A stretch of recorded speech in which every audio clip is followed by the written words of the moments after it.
Everyone, I'm Justina Paris and I welcome you all to today's daily news analysis. आज है 21st May 2025 and we're going to be seeing important articles from the Hindu and the Indian Express. So let's begin. आज का पहला article देखने से पहले आज का जो डेट है 21st May, what is it celebrated as? Let us see. आज का जो दिन है it is observed or it's celebrated as Anti-Terrorism Day. And why specifically on 21st May? That is because इस दिन में on 1991 हमारे फॉर्मर प्राइम मिनिस्टर जो है राजीव गांधी, इनका असैसिनेशन हुआ था during an election rally by a suicide bomber in Tamil Nadu. तो इसी के ऑब्जर्वेंस करने के लिए, इनके इम्पैक्ट ऑफ टेररिज्म दिखाने के लिए we are observing this particular day and this is a very important day even for in today's times, जब हम टेररिज्म के खिलाफ अपना आवाज उठाना चाहते हैं, लोगों को अवेयर करना चाहते हैं कि what is the impact, what are the losses that are what are the losses that they face during this act of terrorism. तो इसमें यहाँ पे हम प्रमोट करना चाहते हैं और इसी के कारण वी ऑल्सो फाइंड दैट हमारा जो पहला आर्टिकल इससे रिलेटेड है, कैसा रिलेशन है, let us see. Here we have the diplomatic outreach that is going to begin from today. तो ये पहला आर्टिकल है आज के द हिंदू में दिया गया है। Let us understand what exactly is this article about. तो यहाँ पे ऑल पार्टी या मल्टी पार्टी डेलीगेशन सेंड कर रहे हैं हम इंडिया से लेके दूसरे कंट्रीज तक। So we are going to countries like Japan, Singapore, South Korea, United Arab Emirates, Democratic Republic of Congo. तो ये स्टार्ट होगा आज से, today and tomorrow, and it is also going to be seen from 23rd to 25th। यहाँ पे कुछ लोग जाएंगे फर्दर 24th से जून 1st तक। हम देख रहे हैं, हम डेलीगेट्स भेज रहे हैं अलग अलग कंट्रीज को। Now question is, why are we sending these delegations to other countries? What is the message that we are going to take? यहाँ पे हम अवेयर करना चाहते हैं ग्लोबल कम्युनिटी को about the terrorism, the cross border terrorism that we are facing from Pakistan. और ये जो कंटिन्यू कर रहा है एक मेजर डिसरप्टर की तरह इंडिया से, how it is what India's doctrine, what is India doing with regard to that. तो इंडिया का डॉक्ट्रिन जैसे रहा है with regard to zero tolerance for terrorism. तो ये सब मैसेज हम पहुंचाना चाहते हैं to the other, to our global community, and that is why we are seeing this diplomatic outreach. तो यहाँ पे आपको दिख रहा है कौन से लोग होंगे, जैसे संजय झा है, वो जनता दल के यूनाइटेड के लीडर है। Then we have Shrikant Shinde of Shiv Sena, we have DMK leader Kanimozi. So there are many such multiple parties से यहाँ पे लोग आएंगे, शिवसेना, तृणमूल कांग्रेस, बहुत सारे लोग यहाँ पे आएंगे to mainly have this diplomatic outreach. Let's move to the next article. अगला आर्टिकल है Axiom मिशन से related. Now what exactly is this Axiom mission? Let us understand. तो यहाँ पे आपको आर्टिकल दिख रहा है Axiom mission. Axiom mission, what exactly it is, we'll understand, and why is it seen in today's article. So यहाँ पे आप देखोगे कि ये जो मिशन है, it is mainly an international space flight mission to the ISS, यानी कि international space station. International space station जो है ये एक लेबोरेटरी की तरह समझो, which is in the outer space. It is present in the low Earth orbit. It is in the outer space. और यहाँ पे बहुत सारे एक्सपेरिमेंट्स परफॉर्म करते हैं। Now remember, India is not part of ISS. International Space Station में we have countries like USA का NASA है, रशिया का रॉसकॉस्मोस है, वी हैव जापान का जैक्सा है, यूरोपियन स्पेस एजेंसी है ESA, we have Canada space agency that is CSA। तो India, China, ये कंट्रीज इंटरनेशनल स्पेस स्टेशन में का कोलैबोरेशन में पार्ट नहीं है, बट हम इस प्राइवेट मिशन का पार्ट है जहां पे हम एस्ट्रोनॉट्स भेज रहे हैं। कहां पे? International space station. ये जो पूरा मिशन है, it is operated by Axiom space, जो एक US based commercial space company है। एंड अभी तक ऐसे 4 मिशंस हुए हैं। This is the 4th such mission. This is important for us because इस मिशन में एक इंडियन एस्ट्रोनॉट जाएंगे और इनका नाम है group captain Shubhanshu Shukla. Group captain Shubhanshu Shukla. And we understand कि ये जो है he was also part of the Gaganyaan जो ह्यूमन स्पेस फ्लाइट मिशन है, उसमें भी एक बैकअप के तौर पे थे। तो 4 यहाँ पे एस्ट्रोनॉट्स सिलेक्ट किए गए थे टू रिप्रेजेंट और to go in the outer space under the Gaganyaan mission. तो ये वाला एक था। बाकी के 3 नाम आप मुझे कमेंट सेक्शन में बताएंगे, who are the astronauts under the Gaganyaan mission. तो शुभांशु शुक्ला इसमें से एक will be going to the International space Station. तो ये जो लॉन्च डेट है it is given in on June 8 2025। Alright, so यहाँ पे जून 8 2025 में ये लॉन्च हो जाएगा। एंड यहाँ पे जो कौन सी स्टेशन या कौन सा साइट है यहाँ पे, it is the NASA Kennedy space centre, यहाँ से ये लॉन्च होगा। Right, this is where the launch will happen. ना मकसद क्या है एक्सियो मिशन का? मकसद ये है ताकि हम टूरिज्म प्रमोट कर पाए। Okay, we want to ensure tourism is promoted, we want to ensure commercial activity, that means private space centre, private का एक कोलैबोरेशन हम देख रहे हैं specially in the low earth orbit. ठीक है, further we are also ensuring we want to have more commercial space stations in the near future, क्योंकि अभी बहुत सारे गवर्नमेंट ओन्ड वाले हैं तो हमको कमर्शियल वाले, प्राइवेट वाले भी चाहिए। इस इंटरनेशनल कोलैबोरेशन से हम देख रहे हैं बहुत सारे कंट्रीज यहाँ पे पार्टिसिपेट कर रहे हैं, जैसे कि पोलैंड, हंगरी, इंडिया। राइट, यहाँ पे we are seeing multiple collaborations that are coming, जिससे कारण कोऑपरेशन बना रहेगा specially in the space sector. Further हम रिसर्च एंड डेवलपमेंट पे यहाँ पे फोकस करेंगे, because I told you ISS में क्या होता है, एक्सपेरिमेंट्स परफॉर्म करता है, लेबोरेटरी जैसा है ये। सो यहाँ पे research and development in the space centre भी ये मदद करेगा। सो अपार्ट फ्रॉम दिस हम देख रहे हैं कि आर्टिकल में क्या दिया है। आर्टिकल में कहा है that we are now going to be seeing outreach activities. Okay, तो यहाँ पे भी outreach activities यानी कि astronaut will connect with the students। यहाँ पे collaboration देखेंगे with regard to NASA, ISRO। Okay, they will connect with 5 ऐसे joint science investigation।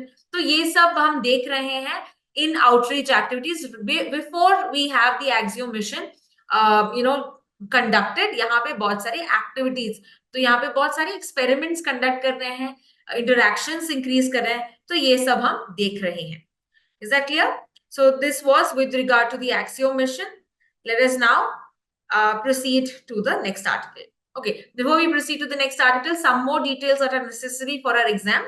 यहाँ पे याद रखना कि ये जो स्पेस एक्स है, okay, space x dragon, this is the space craft. Okay, this is the spacecraft that is taking the astronaut, और उसमें जो ये spacecraft किससे लॉन्च होगा, that is by the Falcon 9 rocket। तो Falcon 9 rocket is the rocket that is taking up to space, और इसमें एक spacecraft है जिसका नाम है SpaceX Crew Dragon, which is taking the astronauts into the ISS। कौन होंगे मेंबर्स? यहाँ पे है पेगी वाइटसन, शुभांशु शुक्ला जो है इंडिया से, देन वी हैव पोलैंड से है एंड हंगेरी से भी है, the 2 mission specialists who is Slavos Yuznansky and Tibor Kapu। ठीक है, ये 14 दिन के लिए होगा एंड इंडिया के लिए इंपॉर्टेंट है बिकॉज हमारा फर्स्ट इंडियन एस्ट्रोनॉट ऐसे जाएंगे to the ISS। And we also see he is also part of the other mission, जैसे मैंने कहा Gaganyaan. Please tell me the name of the other astronauts in the comments. And further this will also help us to expand our role in international space stations. Clear? Let's now proceed to the next article। अगला article है with regard to the 3-year rule, which is a setback to the judicial aspirants। Now let's understand what is this article all about। यहाँ पे एक 3 जज bench जो head किए गए थे हमारे current chief justice of India के द्वारा, जो है BR गवाई। इन्होंने यहाँ पे एक जजमेंट दिया था कल के दिन यानी कि 20th में, कि अभी 3 years का एक लीगल प्रैक्टिस मैंडेटरी है, कंपल्सरी है, अगर तुमको अपियर करना है जुडिशियल सर्विस एग्जाम्स। ठीक है, तो अगर आपको जुडिशियल सर्विस एग्जाम्स अटेम्प्ट करना है तो आपको यहाँ पे 3 साल का सर्विस करना होगा, लीगल सर्विस करना पड़ेगा। ठीक है, now is this the first time that this is happening? The answer is no. पहले बार भी ऐसे ही कुछ यहाँ पे कमीशंस आए थे, जजमेंट्स आए हैं, रिपोर्ट्स आए हैं, जहां पे कहा है कि आपको यहाँ पे 3 से 5 साल का एक्सपीरियंस लेना पड़ेगा, so that you become very well aware with regard to judiciary, उसके practice, उसके procedure, legal etiquettes, you are very well aware। तो यहाँ पे पिछले जो पास्ट रिपोर्ट्स जो आए हैं इसके बारे में थोड़ा डिस्कस करते हैं. सो हियर वी हैव 1958 में एक 14 लॉ कमीशन आया जिसने बोला कि 3 से 5 साल का एक्सपीरियंस चाहिए फॉर स्टेट लेवल जजेस. ठीक है, बट ऑल इंडिया अगर चाहते हो then there is no such requirement. Similarly supreme court ने एक जजमेंट दौरान इन 1992 कहा कि ये जो ऑल इंडिया जुडिशियल सर्विसेज है इसको सपोर्ट किया और बोला है कि even though you are a fresh graduate no problem, तुम यहाँ पे अप्लाई कर सकते हो. यानी कि यहाँ पे कोई रिक्वायरमेंट नहीं लगाया है फॉर लीगल प्रैक्टिस. क्लियर? इसके अलावा हम देखते हैं 1993 में इसी जजमेंट को ओवरटर्न किया और बोला नहीं, आपको 3 साल का प्रैक्टिस इंपॉर्टेंट है. तो हम देख सकते हैं कि in the past year we have advocated for an experience of legal service before giving the judicial service examination. Clear? और रिसेंट की अगर हम बात करें 2024 ने रीइंस्टेट किया कि यहाँ 3 ईयर रूल होना चाहिए क्योंकि यहाँ पे प्रैक्टिकल नीड्स, हाई कोर्ट के consensus and all of that we had seen where they required कि नहीं 3 साल का होना चाहिए. और यहाँ पे अभी उनको मैक्सिमम से मिला है and therefore they are executing it. Now let us see इसका पॉजिटिव क्या है, क्यों कहते हैं कि 3 साल का यहाँ पे प्रैक्टिस नेसेसरी है और उसके चैलेंजेस भी हम अभी देखते हैं. So firstly, the rationale behind the 3-year rule इसीलिए है ताकि जजेस को यहाँ पे एक प्रैक्टिकल एक्सपीरियंस मिले. Because they come out of college, they should have an understanding कि exactly what happens in the courtroom. Courtroom के procedures क्या है, एक familiarization होना चाहिए, एक maturity होनी चाहिए, एक empathy होनी चाहिए. So for this practical knowledge, you should do a legal practice before you give the exam. The second aspect is इससे क्वालिटी ऑफ जजमेंट्स में सुधार आएगा. कोर्टरूम हैंडलिंग तुम बेटर तरीके से कर पाओगे अगर तुम यहाँ पे तुम्हारा फर्स्ट हैंड एक्सपीरियंस है. पर इसके भी चैलेंजेस है. What are the challenges? Here we see the challenges are that firstly आपने 5 साल का एजुकेशन पे कंट्रीब्यूट किया, उसके बाद आपको 3 साल और रुकना पड़ेगा. So you see that the wait time is more than 7 to 8 years. तो जो अमीर है उसके लिए तो ठीक है because you know your family provides, pocket money देती है, everything is fine. But what about a person who is you know from a poor background? उसको इतना साल रुकना पड़ेगा to become a lawyer, to become you know to get a high position, right? So in that case only the financially privileged वो wait कर पाएंगे 3 साल. But a person from a you no economically weaker section background, they will find it difficult. ऐसे कहा जाता है कि जो स्टाइपेंड देते हैं when you practice, right, you get about 13 to 15,000 and अगर आप उसको you know चेक करते हो with any unskilled worker, उनको मिलते हैं 15 से 18,000 भी मिलते हैं दिल्ली की अगर बात करें, मेट्रो सिटी की बात करें. So you will see that a skilled worker like a lawyer gets much less paid when it comes to a unskilled worker in the same scenario. जिससे people may go and opt for less options to do law, to pursue law. अगर उनमें देखेंगे कि अगर वापस से 3 साल का यहाँ पे प्रैक्टिस है, कुछ यहाँ पे मिल नहीं रहा है, people may not opt for it. तो ये क्रिटिसिज्म या एक चैलेंज हम देख सकते हैं. फॉर द वुमेन के लिए तो अलग बात है because again it will be a setback, career break होगा, long period of you know preparation before they actually get into the services, right? तो एंड अगेन उनको मटर्निटी लीव चाहिए बिकॉज शादी के बाद ये, so there is a lot of career break that can happen for women. और हम एक प्रॉब्लम देखते हैं कि जो जुडिशियल एग्जामिनेशन की बात करते हैं ये भी कंडक्ट नहीं होता regularly. So that was also another problem कि एग्जाम हो सकता है, नहीं हो सकता है, डिले हो सकता है. So there is some sort of uncertainty from the exam point of view as well, जिसके कारण यहाँ पे क्रिटिसाइज किया जा रहा है इस जजमेंट. तो ये था पूरा article with regard to the recent judgment with regard to the practice और practice of 3 year service before giving the before giving the judicial examination. Let's proceed to the next article. अगला जो article है it is with regard to the world health organisation. ये इन्होंने adopt किया है pandemic agreement to strengthen global health preparedness. Let's understand all about this article now. तो WHO ने एक अडॉप्ट किया है under the world health assembly. What is the world assembly? जैसे इंडिया में पार्लियामेंट होता है विच इज बहुत सारे मेंबर्स यहाँ पे डिस्कस करते हैं, लॉज बनाते हैं. वैसे ही वर्ल्ड हेल्थ ऑर्गेनाइजेशन का जो मेन बॉडी होता है वो है वर्ल्ड हेल्थ असेंबली, जहां पे पार्टिसिपेट करते हैं मेनी कंट्रीज. ओके, बहुत सारे कंट्रीज, इंडिया के रिप्रेजेंटेटिव, बहुत सारे कंट्रीज के रिप्रेजेंटेटिव यहाँ पे आते हैं. और ये इनके हेडक्वार्टर्स में होता है, यानी कि जिनेवा. जिनेवा कहाँ पे है? स्विट्जरलैंड में. ठीक है. So this was in the 78th meeting that this pandemic agreement was adopted. और ये जो अडॉप्ट करने में बहुत समय लगा. Okay, it took about 3 years of negotiation to finally give this. ये किस बेसिस, हमको ये वर्ड पता है, पैंडेमिक, राइट? पैंडेमिक की बात करें, of course we experienced a pandemic called as the कोविड-19 pandemic.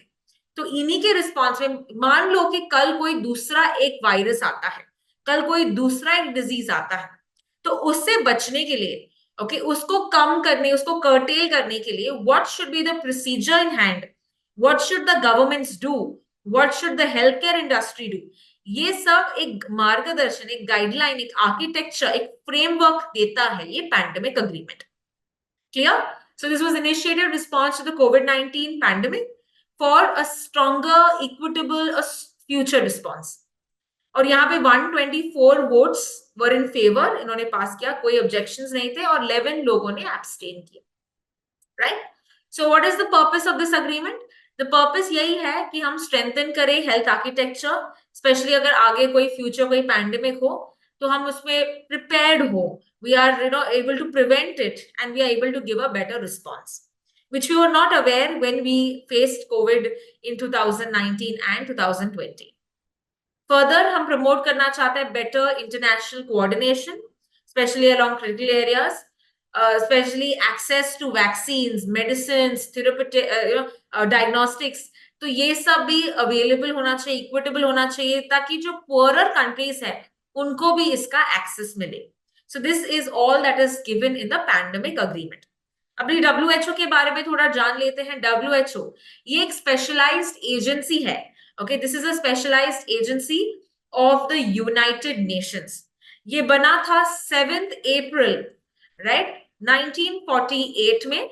This was when the WHO was formed. And याद रखना, 7th April के दिन हम मनाते हैं as the world health day. We celebrated as the world health day.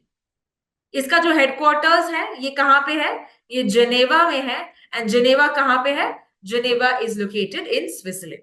तो ये था WHO के बारे में, जो इरेडिकेट करता है, like for example it gives plans, it helps countries, aid देता है.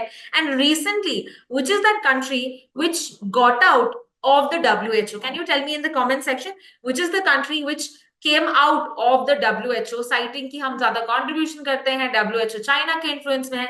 ये सब हमने रिसेंटली करंट अफेयर्स में देखा था. You can answer that in the comment section. Let's proceed to the next article.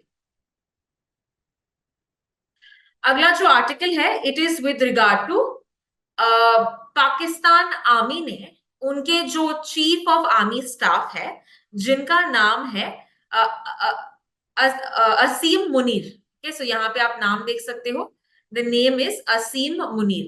तो असीम मुनीर को यहाँ पे उन्होंने क्या घोषित किया है, क्या टाइटल दिया है? They gave the title of a field marshal. They gave the title of field marshal. This is something that is important for us to understand, क्योंकि इंडिया में ऐसे 2 सच फील्ड मार्शल्स रहे हैं. इनका क्या मतलब, what do you mean by a field martial?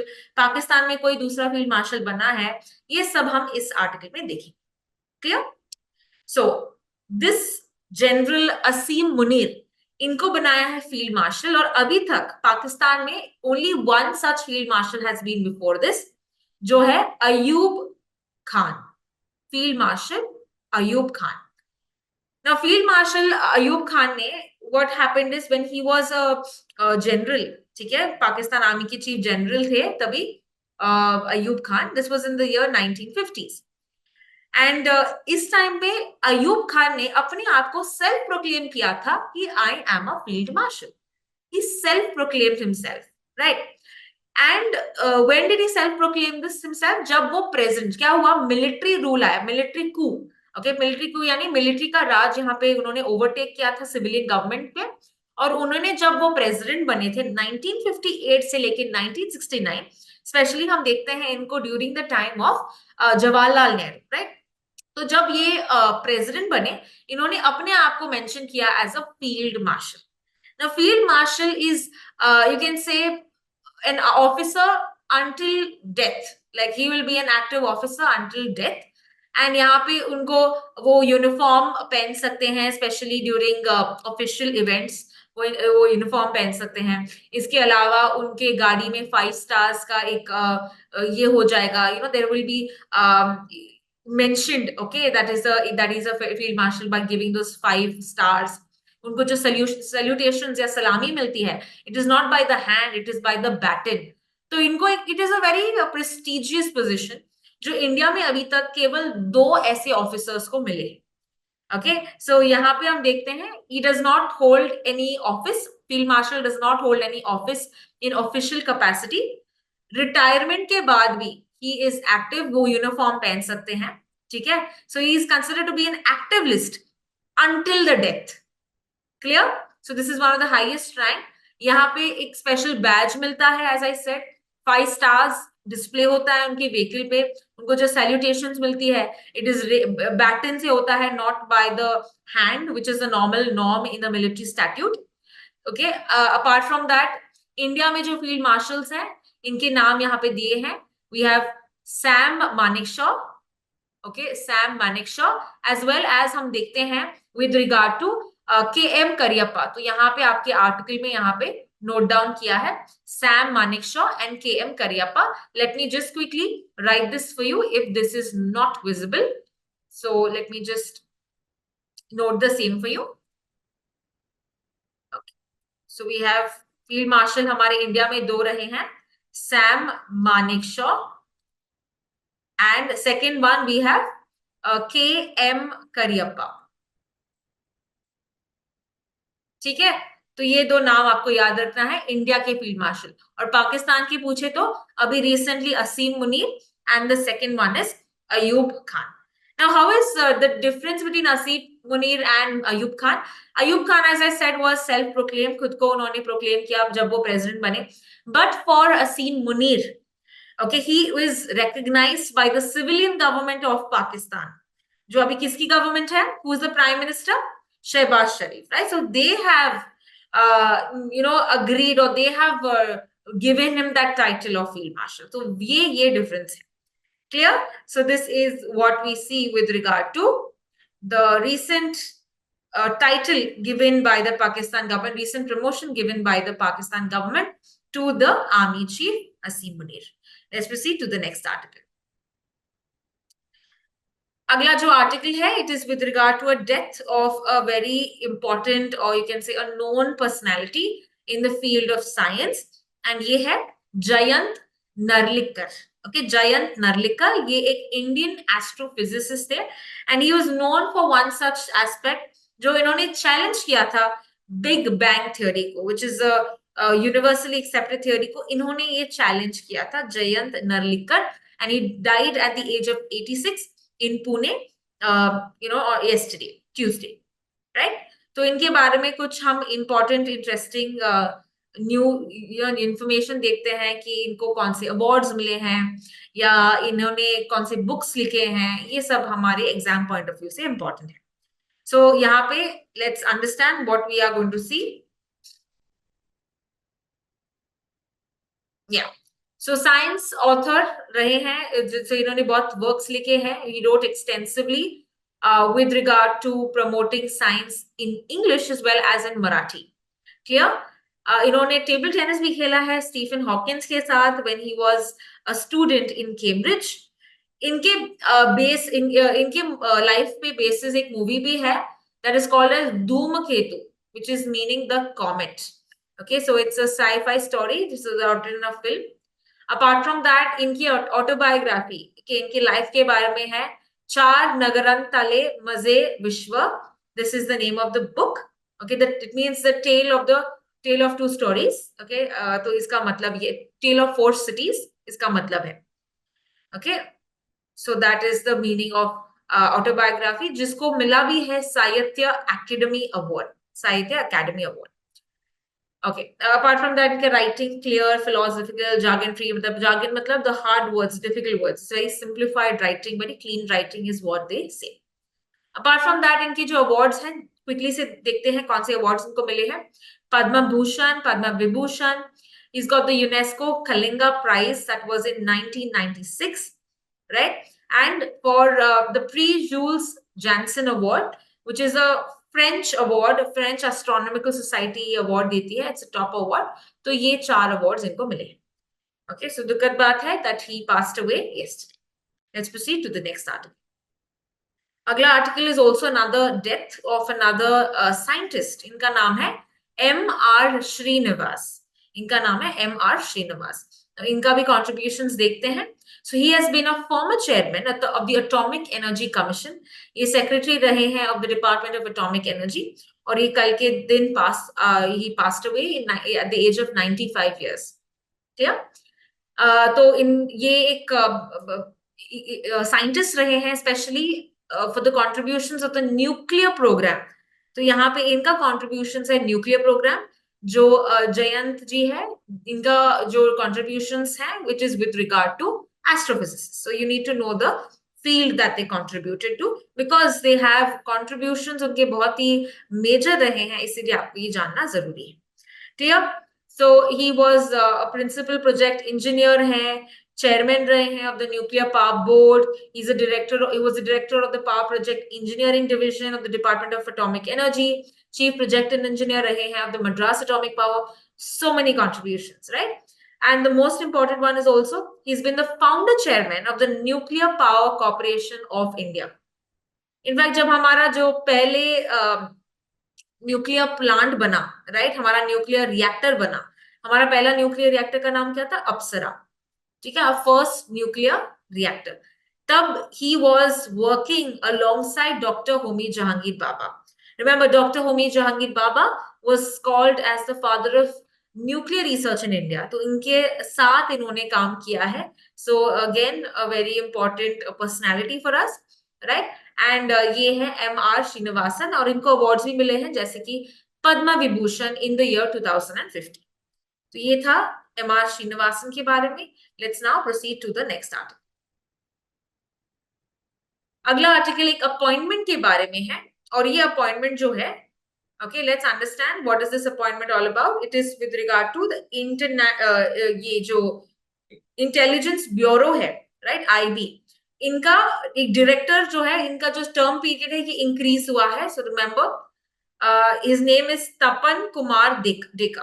Okay, Tapan Kumar Deka 1988 batch IPS officer रहे हैं. एंड नाउ इनका जो टर्म या कार्यकाल है, okay, he is already 62, but एक और साल इसका एक्सटेंड किया है. Why? Because of the current problems that we are facing, the current situations or security issues we are facing following the Operation Sindhu. और इन्होंने बहुत important, he led the team with regard to the precise information, okay, terror camp से related, infrastructure से related. So he knows very well, he is aware of the situation currently, what is happening, and इसीलिए इनका service अभी extend किया गया है. और इनका नाम क्या है? तपन कुमार डेका. सो जून 30, 2026 तक यही रहेंगे. तो यहाँ पे आपको एक फैक्ट याद रखना पड़ेगा. Let's proceed to the next article. अगला जो आर्टिकल है, it is with regard to Manipur. Manipur यहाँ पे एक फेस्टिवल है which is called as the Shirui lily festival, Shirui lily tourism festival. ना याद रखना, यहाँ पे 2 इंपॉर्टेंट टूरिज्म फेस्टिवल्स हैं. Okay, one is the Sangai festival. Sangai जो है एक डियर है which is mainly state animal of which state of Manipur. Okay, state of Manipur. तो डियर है, ये एंटलर डियर है which is the state animal of Manipur. Similarly, जो हम बात कर रहे हैं अभी शिरुई लिली के बारे में, Shirui lily is a state flower of Manipur. तो ये आपको याद रखना है with regard to this, because recently हमने देखा है कि what are the problems that Manipur is facing? Tense Manipur. Why is it given tense? Because यहाँ पे president's rule लगाया है. स्टेट इमरजेंसी लगाया. So despite of this, and why did we have state emergency and everything? That is because हम देखते हैं chief minister resign होते हैं बीरेन सिंह. यहाँ पे एथनिक टाइज होते हैं, कॉन्फ्लिक्ट होता है between the Meiteis and the Kukis. तो कम्युनिटीज के बीच में, जिसके कारण बहुत सारे यहाँ पे अट्रोसिटीज एंड बहुत सारे यहाँ पे डिस्ट्रप्शन हुआ है. और इसके बाद हम अभी फाइनली देख रहे हैं some activity, some tourism level event, okay, specially in the state of Manipur. तो दो टूरिज्म फेस्टिवल्स होते हैं, एक संगाई वाला और दूसरा है द शिरुई लेली. और ये वाला जो है शिरुई लेली, जहां पे आप यहाँ पे फोटो देख सकते हैं. So it's named after the state flower. And ये जो स्टेट गवर्नमेंट है of the tourism department of state government, ये अरेंज करती है, ऑर्गेनाइज करती है, ताकि इसका अवेयरनेस हो of the flower and you promote tourism in this hills of Ukhrul which is in Manipur. ये एक बहुत ही endangered species है, and you only find that in Manipur. Okay, so that is why it is celebrated. That is, people are made aware, and this was first identified in 19 wave. जो flower है, it was identified in the year 1946 by Frank Kingdon Ward, who was a botanist. ठीक है, इन्होंने ये इसको नाम recognize किया है. And then after we are going to see this particular state festival is celebrated in Manipur. तो ये था पूरा articles with regard to the Manipur festival, दो important festivals, the Sangai and the Shirui lily. And that's all with today's articles. If you have any doubts, if you have any queries, use the chat box to answer the questions that I've asked you. Remember, इस video के बाद हम 20 GK questions discuss करेंगे. So if you watch this video, only then will you be able to answer the questions of my next video. Thank you so much for watching.